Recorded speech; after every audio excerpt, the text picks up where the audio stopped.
All right, it's time for our first spotlight session of the day, and this is going to be a great panel. This is Law Enforcement Spotlight FBI, and we are joined by Bryan Smith. Uh, Special Agent Bryan Smith is a section chief, cyber criminal section, where he supervises a cyber squad focused on criminal cyber intrusions. Prior to his present assignment, Bryan was the unit chief of the FBI's Financial Institution Fraud Unit, overseeing the national asset forfeiture, bank fraud, identity theft, intellectual property rights, money laundering, and mortgage fraud programs. He was also one of the first FBI agents to be detailed to the SEC, where he assisted both agencies in insider trading, market manipulation, and investment fraud matters. Spent 9 years as a case agent working white collar and organized crime matters in the Cleveland field office. He's joining us today from Belfast. Very excited to have Bryan here. Welcome. Thank you. Glad to be here. And who better to moderate this first spotlight than one of the most experienced international cyber lawyers anywhere, David Lashway, co-chair of Sidley's global privacy and cybersecurity practice, who has managed incident responses all over the world, including China, North Korea, Libya, and the list goes on. He's another IR lawyer that's far more than the traditional breach coach. He'll lead the inevitable data breach litigation, the remediation, any regulatory and criminal matters. David was also deeply involved in the investigations in the 2016 and 2020 cyber attacks targeting various U.S. political parties. David, I'm really pleased to welcome you today, and thanks for moderating. Hey, thanks a lot, Bruce. Thank you very much again for a great session this morning in the last session on cryptocurrency. I think we'll touch on some of those topics here during our brief discussion. Absolutely delighted, as Bruce mentioned, to have an opportunity to speak with Bryan this morning and to share some thoughts that he has about our current state of cybersecurity issues that we're confronting as a large group on this call this morning. And thank you for joining. And the issues that we're seeing globally, as Bruce mentioned in the outset, we've got Bryan calling in from Belfast today, where he is participating as a global thought leader and leader of the delegation from the FBI as part of Cyber UK, which is an essential partnership that we have with our UK colleagues in the UK, along with other European nation states that are participating in those bilateral and multilateral discussions. We've also participated recently in discussions with Bryan and Kenba from OECD, recently in Munich at the Munich Security Conference. Bryan is one of the leading thinkers in this space and beyond just his day-to-day work, leading the task force and other groups at the FBI. So thank you so much for taking a few minutes of your time, Bryan. We're delighted to have you. What we wanted to do is to basically start out, if you would, Bryan, give us a snapshot. What are you seeing currently in Belfast as you're engaging with your counterparts from the UK and our other allied nations working on cybersecurity matters? Give us a little snapshot of what you're seeing. Yeah, well, certainly it's an honor to be here to speak with all of you today. It's a great group of also individuals who really know this space really well. And, over here, like you said, Kendall Walden was over here and spoke yesterday about the importance of the global partnerships. As I talk to my associates over here, and whether they're in Five Eye countries or the European partners or even people from Africa and India, the nature of the threat is the same. We're all dealing with the same problems.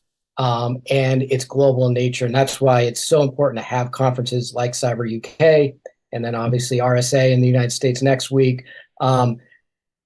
Opportunities for us to get together to share some of the best practices that we have developed, to learn from each other.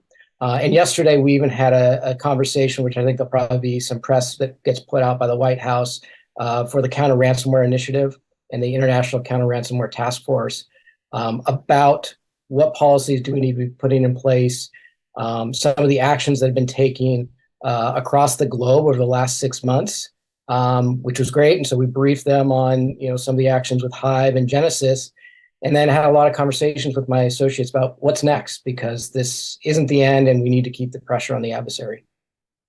Let's talk a little bit about that threat and what you're seeing and what you're hearing from your colleagues. I know in Munich we had some discussions at the security conference as well, with some of the leading players in the space and representatives from European Commission, our friends in Africa and Asia Pac as well, participating in discussions around what that threat looks like. As you mentioned, Anne convened with your offices and others, ONCD, the meetings over the last few months here in Washington with the Global Ransomware Task Force that have been incredibly effective. And those of us who have been participating in those discussions, I think, have found them very generative, along with cooperation through OECD and otherwise. What's that threat look like? We heard from Luke and Chris and Jen and others in the first couple sessions this morning, talking about how the threat has manifested from their private practice perspectives. Are you seeing similar trends? We heard, maybe a little bit of a decline in ransomware related cases. Obviously, these are practitioners with broad practices that are both domestic and global. We heard Luke talk about data extortion cases. We're certainly seeing a rise in those as well, Bryan, as you know, where we're seeing harassment, smash and grab, as Luke described them. And in addition, he mentioned some swatting, which we're also seeing. So going after individuals and company executives. Would you talk a little bit about what you're seeing from the Bureau's perspective and then also what you're hearing from your partners? Yeah. So as far as the techniques that they're using, the tactics, what we see is consistent with what was expressed this morning.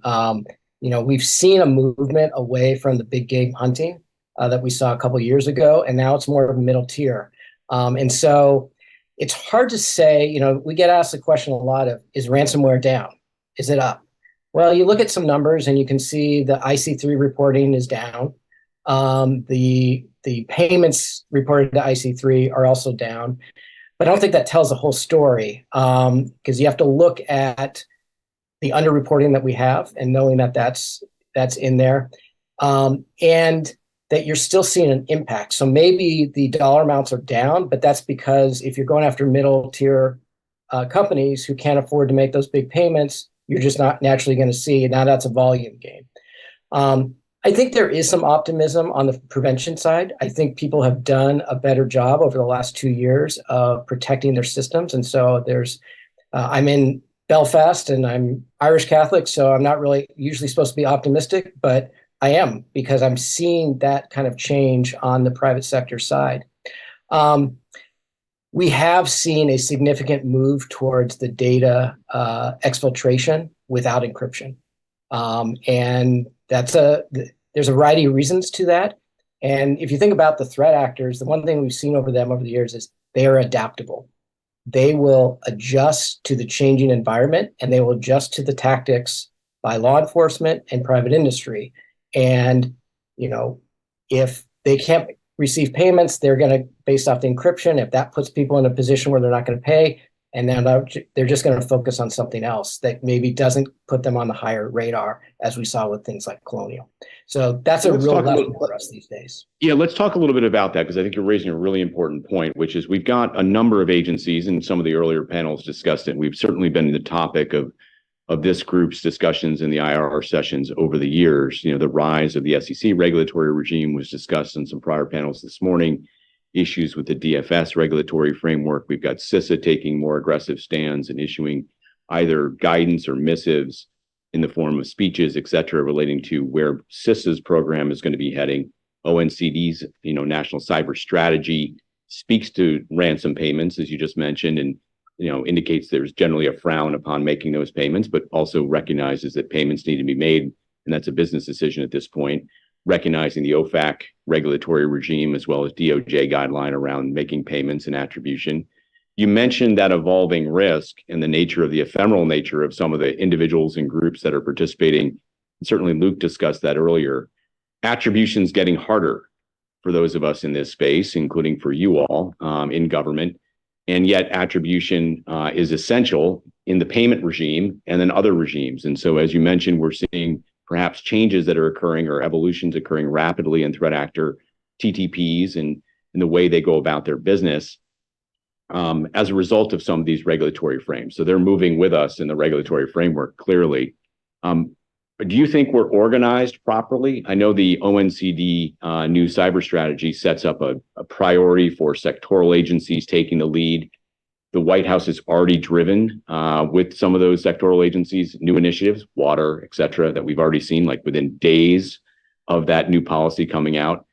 We're also expecting the State Department to be issuing, as was publicly released this week, Adam Siegel went over from the CFR to be the primary author for the State Department in its international cybersecurity national strategy. I think it raises a large question, the same question you were addressing in Munich, and certainly with your colleagues bilaterally and multilaterally in Belfast. Are we organized properly to address these evolving risks? And what's the Bureau's role? Yeah. And so there's a lot of different changes that are coming in. And when you look at the cybersecurity framework that's been pushed out there, that's what we're building to. And I think the short answer is we're not there yet. But what I've been seeing over the last year and a half is even without that strategy, you have seen the different agencies moving towards that cooperation and the partnership, and recognizing that everybody has a role to play in this. And it's not about ownership, which I think, 20 years in the government, I've seen a lot of fights over ownership. It's a recognition is that this is a tough problem to solve. And whether it's the SEC, whether it's Treasury and OFAC, whether it's FinCEN, CISA, we all have authorities and capabilities here. And again, I'm optimistic because with CIRCIA that was passed last year, and the Joint Ransomware Task Force that was set up, real progress has been made on that. CISA has asked the FBI to be co-lead on that. And so I sit as the part of the strategic coordination group with my CISA counterpart, and really trying to get the interagency together on how do we understand and then how do we address the threat. We can't monitor it. We can't just watch it and admire it. We have to do something about it. And this is the best cooperation that I've seen in my 21 years in the government, what we have right now. And so I'm optimistic about executing the framework that's been put out there by the government. Bryan, you personally have been hailed as a leader in the space of dealing with victims and sophisticated private sector parties in the context of Hive and other really well-known now and significant complex matters. We're getting some great questions coming in from the audience participants around how is it that parties can interact with the FBI, and how is the FBI positioned either through headquarters or field offices to not only provide threat briefings and some of the questions, but also, in the context of an incident, what's the role of the FBI? So in terms of that organizing principle, can you talk a little bit about, in light of the evolving nature of the threat actor tactics, including as a result of, for example, OFAC's requirements on payments, we're now seeing more grab the data and don't encrypt, as you indicated earlier and Luke talked about in the first panel. Can you just talk quickly about interaction, victim engagement, and how the field offices in your office at headquarters engages with the private sector pre and during an incident in a different way than we've talked about in years past in this conference? Yeah. So I think everyone's familiar. We have 56 field offices located across the country, and that's where the work is done. Within those field offices, they're going to own a particular threat, which may be a particular ransomware variant. And one of the things that we've really pushed our folks over the last year and a half is that there has got to be value add in those interactions with victims. So we are seeing a situation where only about 20% of victims report. And so there's got to be something that they get out of it. And, the patriotism and doing the right thing, well, we also recognize that there's other concerns, there's legal concerns and exposure for the companies. And so we've armed our folks now with, when you call an FBI agent in Seattle, and what I would tell you, if you're in Seattle, you better know the cyber supervisor, because you don't want your first call to them to be when there's an incident. You need to be prepared for these incidents. You make that phone call to them and explain to them what's going on. We're going to take that information, your logs, indicators of compromise, if there's a wallet that's identified, if you know what the malware is, and we're going to find out or know immediately what office is owning that particular variant. And chances are it's probably not Seattle. It's going to be something like Chicago. But what you're going to get from that is that we've also armed our agents so that if that's Lockbit, for example, that they're going to be able to walk up and have in their hand all the indicators of compromise that we know about, any of the Intel products that we've pushed out that are available for the public. If we have a decryptor, whether that's available to you and how you would go about using it, really trying to add value in those first interactions with the victims. And so, unfortunately, when we only get 20% of the reporting, we can't provide that to you. And so firms and victims are wasting cycles of trying to find that same information that we may have readily available. And so that's why it's so important for you to call out to us. With respect to the why, what's deterring parties from engaging? We're getting some great questions around the fact that people have said, they've brought your team and your colleagues into brief senior leadership, brief their board, brief their security team, and even their legal teams. We're seeing some great commentary coming from the participants today around just the proactive engagement pre and then even during incidents, where you guys clearly have been effective and productive for the folks that are raising these comments in the discussions here in the chat. Obviously, you heard from the panel this morning. I know you listened into that panel, and thank you for doing that. And as we've talked about at great length over the years, a lot of very productive and generative outcomes in cooperating. There are those deterrent forces, right? Concerns about individual liability, post-Sullivan, et cetera, where it was a completely unique case and fact pattern. There are deterrent forces or headwinds associated with the SEC and now their new rulemaking that we heard earlier speakers discussing. Could you talk a little bit about deconfliction and the mission set of the Bureau? And how do we collectively work together in a collaborative way to navigate this complexity? We know you've been giving good signals and guidance around that for many years now, but most recently in some of the more complex cases, you individually have been involved in that. Maybe a little bit of guidance here. Yeah, I think it all comes down to risk. It's a risk from the victim of them wanting to be a going concern, and that they've got to get through this incident. There's the risk of what data has been exposed, and sometimes they don't know what that is. Is there communications that are going back and forth between the victim and the actor or the law firm that they hired? And so there's attorney-client privilege in there. And as much as an agent, of course, I love to play lawyer. The only thing we like more than telling AUSAs what to do is arresting people. Now, of course, I know it's vice versa, that AUSAs like to tell us how to investigate. We understand those risks that are in there. And so what we've got to figure out how do we get to a point here where we can get the information that we need to get the attribution. Because at the end of the day, if we don't have attribution on the subjects, we can't take the most comprehensive and fulsome action possible. And so if we don't get the indicators of compromise, if we don't get the wallet ID, we don't get the chat logs from the interactions, those are all little pieces. And I think all of us who've been in the space, I know there's a number of former AUSAs on this call, it's those little things that you run to ground that make big cases. And it makes for terrible TV, but those are good investigations. And that's the type of thing that we're missing a lot right now. And so it's an observation that we've started to see. And I don't have a great answer right now on this. I think that it's a lot of it is that we need some clarity into the regulatory environment of what are my protections when I provide this information to the FBI. You all know that we are not a civil agency. We're a law enforcement agency. You give it to us and we have no obligation on that, but there still is concern out there. And so I think it's something that we're going to have to continue to work through and provide some more guidance. And we're in the process of doing that, of working with our attorneys and DOJ attorneys, so that when we do come at the door, adding value, is that we also can explain this is the rationale and this is why your information is protected. And we've seen in the last couple of years with Cyclops Blink, we've seen it with Hive.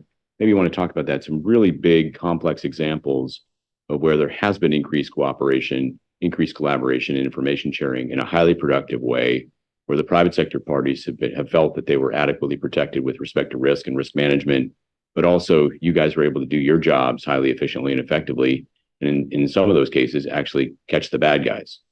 Maybe a little bit of comment on that. Are we seeing an increase of that sophisticated level of engagement? Yes, most definitely. And that is purposeful because we recognize that, FBI is a big organization, but we have, 1,300 people maybe working cyber out there. And so we need help from the private sector. And so with Hive, we talked to a lot of firms about what we could provide. And so people knew that we had a decryptor, and we were very appreciative of the fact that it was kept quiet for as long as it was. And it really enabled a impactful operation, which that was only phase one. But but we had an opportunity to stop the bleeding by the adversary, and in the process had saved a bunch of victims quite a bit of money. And that's the type of actions that we're expecting from folks, is that it's no longer, what we'd see in the 90s of when the FBI took down the mob and there was 50 people that arrested and 40 search warrants on warehouses and homes all in one day. That's not how cyber works. And so we've got to be doing what the adversary does to us, which is put pressure every day on them so that they make mistakes. Let's pull the lens back and maybe final comments. I know we're short on time. Let's go back to Belfast. So you're in Belfast. You've been having these bilateral and multilateral discussions, laying out the complexity of our developing regulatory regime here in the United States, how you as an organization have been working with the private sector to navigate that along the lines of what we've talked about and what the earlier panels discussed. What's the uptake or absorption from your counterparties and our collective counterparties in the private and public sector that you're seeing with the Europeans, with our friends in Africa and in Asia Pac? Are you seeing increased collaboration and information sharing? Obviously, there's a lot of privacy hurdles and other hurdles that all of us are navigating our way through, but maybe give us your view of, are things looking up for the future? Are they continuing to be challenged? Are we static? What's your read? Yeah, so I'm optimistic. I think we're on the right path.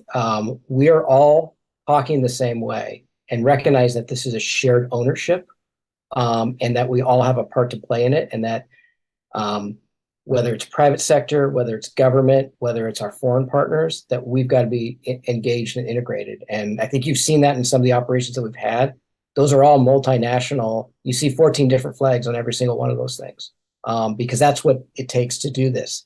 And I think that same partnership and shared ownership, we need to see that, I think, within the private sector, not between government and private sector. I think that's getting better, and I think the new framework will help with that. But it's also within organizations, is we continue to see that the business folks say this is an IT problem, and they don't want to take ownership of it. When the reality is that this is a business functional problem, and it's just technology that's enabling it. And so our businesses, the owners of those profit centers, need to be driving the activity that protects what's important to them.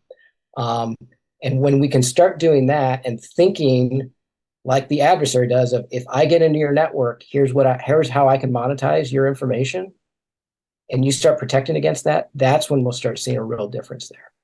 And I think the last part is that I think a lot of us have really appreciated. Yeah, I think a lot of us have appreciated the increased visibility that the Bureau and NSA and CISA have, as you guys have collaborated to issue circulars in a timely manner for events that you're seeing either through disclosures or you're seeing them through other channels, classified channels and otherwise, and declassifying that information to allow the private sector to get their hands on it and to effectively attempt to create immunity. Do you expect that to continue, and do you expect that kind of partnership with our foreign partners to continue to allow you to do that? It's been incredibly helpful. I do. I think you've seen that when we've had these operations, there are typically lots of intel that's coming out of it. And some of that intel is coming out through private industry, who may have had insight, and Microsoft has put stuff out at the same time that we've done operations, because that is so important, is that it's not only taking down those actors, but it's also cleaning up the ecosystem. And our approach, and I think the one that we're taking with the private sector, is recognizing that we're going to go after actors, but we're also going to go after those services that facilitate it. And if we don't do that, we're just going to continue to have this problem, and we need help to do it. Well, again, thank you very much, Bryan, for taking the time. We've got a lot of great questions that have come in, and I know we can follow up with you. We really appreciate you calling in from Belfast. Any final remarks, admonitions to the 1,000 or so people we've got here gathered this morning? I just to say, I appreciate the partnership. I know a lot of the folks that are on this call are dealing with us on an everyday basis, and they should take some pride in some of the work that we've done over the last 6 months. And I think you'll see a lot more work coming in the next couple months too. And they're a big part of that. So just a thank you. Well, thank you very much again. Thanks for everything you're doing to assist us, and thank you for your colleagues and all the great work you're doing, and safe travels home. So thanks a lot, Bryan. Thank you, David. And Bryan, thanks so much for joining us and for sharing your perspective from the FBI. It's really important, I think, for this group and everybody to hear from the FBI. We really appreciate it.